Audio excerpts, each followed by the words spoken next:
শুনেছি, কত কণ্ঠশিল্পীর কত সুন্দর গান আমরা শুনেছি, কত উপন্যাস পড়েছি, কত বই পড়েছি, কোনো কিছু পড়ে শুনে আমাদের কাছে এত ভালো লাগে নাই আপনার মায়াবী কণ্ঠে কোরআনের তেলাওয়াত শুনে যত ভালো লাগছে। আল্লাহু আকবার। নবী যেই তেলাওয়াত বন্ধ করে তারা আবার আবদার করে নবী আবার তেলাওয়াত করেন, উদ্দেশ্য হইল ওই আয়াতটা যেন তাদের মুখস্থ হয়ে যায়। আমার ভাইয়েরা বন্ধুরা, আল্লাহ নবী তাদেরকে তেলাওয়াত শোনায় দিলেন, দুইটা প্রশ্নের জবাব শোনায় দিলেন।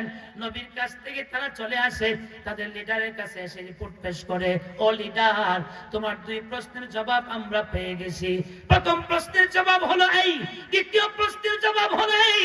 দুইটা প্রশ্নের জবাব দিয়ে আব্দুল্লাহ ছেলে মুহাম্মদ তিনি আমাদের সামনে কি যেন আমাদেরকে একটা শোনালেন তেলাওয়াত করে, তার তেলাওয়াত শুনে আমরা পাগল হয়ে গেলাম।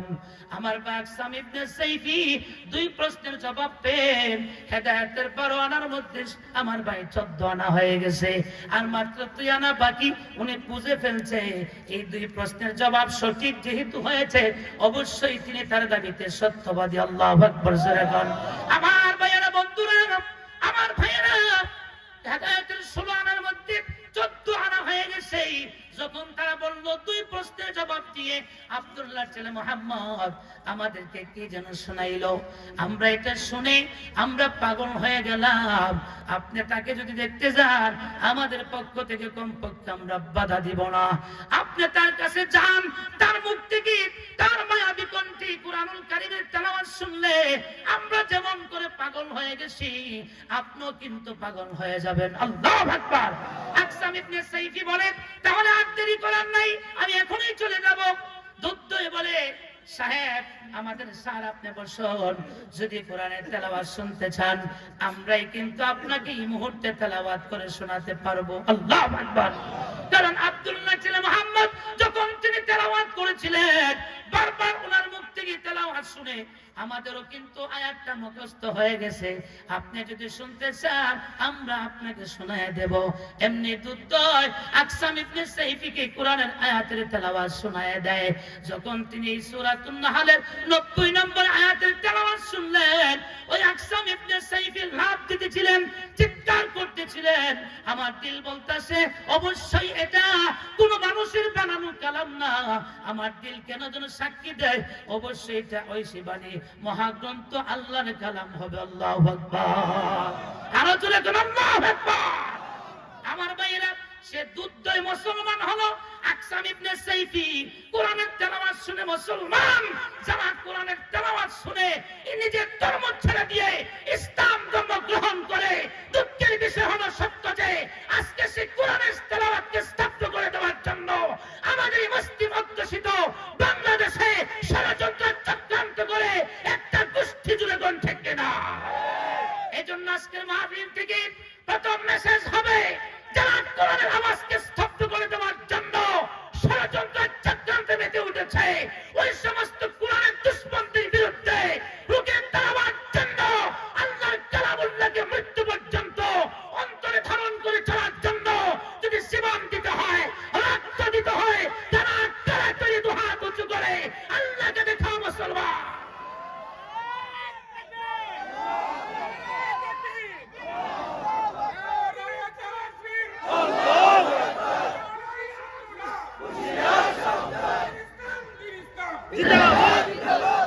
আমার ভাইরা, কোরআন ছিল, আছে, থাকবে।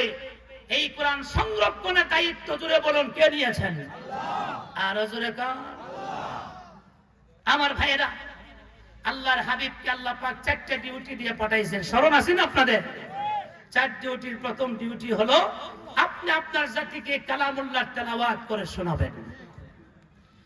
2 নম্বর ডিউটি হলো নবী আপনি আপনার জাতিকে কালামুল্লাহর শিক্ষা দিবেন। কালামুল্লাহ কোরআন শিক্ষা দিবেন। আজকে আমরা আমাদের সন্তানদেরকে কোরআন শিক্ষা দেই না তো। আমরা মনে করি এই গাংকুলপাড়া মাদ্রাসায় যদি আমার ছেলেটা মেয়েটাকে ভর্তি করি ওর জীবন ধ্বংস হয়ে যাবে। যেরকম এই প্রকারের মানুষ আমরা আছি না নাই? ওর সরকারি সার্টিফিকেট নাই, এই খারিজি মাদ্রাসায় পড়াইয়ে কোনো লাভ নাই। আমার ভাইয়েরা, কালামুল্লাহর তেলাওয়াত আল্লাহর কালাম যেমন সর্বশ্রেষ্ঠ, এই কালামুল্লাহর তেলাওয়াত যারা করবে, কালামুল্লাহকে যারা শিখবে, তারা হবে পৃথিবীর শ্রেষ্ঠ মানুষ। জুড়ে কোন ঠিক কিনা? আল্লাহর নবীর সাহাবীরা ইসলাম ধর্ম গ্রহণ করার আগে যাদের সম্মান বলতে কিছু ছিল না, ইজ্জত বলতে কিছু ছিল না, হযরত আবু বকর সিদ্দিক ইসলাম ধর্ম গ্রহণ করার আগে ওনার তেমন কোনো সম্মান ছিল না। হযরত ওমর রাদিয়াল্লাহু তাআলা আনহু ইসলাম ধর্ম গ্রহণ করার আগে তাদের ইজ্জত তেমন ছিল না, কিন্তু ইসলাম গ্রহণ করার পরে কোরআনের ছাপ হওয়ার কারণে আল্লাহ পাক তাদেরকে পৃথিবীর নবী এবং রাসূলের পরে শ্রেষ্ঠ মানুষ বানিয়ে দিয়েছেন। কথা জোরে বলেন ঠিক কি না? তারা এমন শ্রেষ্ঠ মানুষ হলেন যাদের কথা পশু শুনে, যাদের কথা সিংহ শুনে, যাদের কথা বাঘ শুনে। আল্লাহু আকবার জোরে খান। হযরত আব্দুল্লাহ ইবনে মাসউদ মদিনা থেকে মক্কার দিকে রওনা হলেন। প্রতিমধ্যে দেখেন কিছু লোক রাস্তায় ভিড় করছে। জিজ্ঞেস করলেন এই লোকগুলি রাস্তায় ভিড় করলো কেন? আব্দুল্লাহ ইবনে মাসউদকে জানানো হলো ওই যে সামনে একটা বাঘ রাস্তায় ব্যারিকেড দিয়ে দাঁড়ায় রয়েছে, বাঘের ভয়ে লোকজন সামনে যেতে পারতেছে না, সামনের লোকজনও এদিকে আসতে পারতেছে না, এই দিকের লোক সেই দিকে যেতে পারছে না, এই জন্য রাস্তায় ভিড় জমেছে। আব্দুল্লাহ ইবনে মাসউদ বলেন, কি আশ্চর্য কথা শুনাইলা, এই বাঘকে আমরা ভয় করব? আমরা তো আশরাফুল মাখলুকাত। আল্লাহু আকবার। হযরত আব্দুল্লাহ ইবনে মাসউদ বলেন, বাঘের ভয়ে আশরাফুল মাখলুকাত রাস্তায় দাঁড়িয়ে থাকবে, এটা তো মানুষের সম্মান হতে পারে না, মানুষের ইজ্জত হতে পারে না। মানুষ যে আশরাফুল মাখলুকাত, সৃষ্টির সারা জাতি, আল্লাহ পাক রব্বুল আলামিন কোরআনে বলছেন, হাদিসে আল্লাহর নবী বলেছেন, চিল্লায়ে কোন ঠিক কিনা? কিন্তু বাঘ যে আল্লাহ পাকের শ্রেষ্ঠ মাখলুক, আশরাফুল মাখলুকাত, বাঘের শ্রেষ্ঠত্বের কথা কোরআনে নাই, হাদিসে নাই, তাহলে সেই বাঘকে আমরা কেন ভয় পাবো? আব্দুল্লাহ ইবনে মাসউদ বলেন, তোমরা রাস্তা ছেড়ে দাও, আমি বাঘের সাথে সরাসরি কথা বলবো। আল্লাহু আকবার জোরে গান।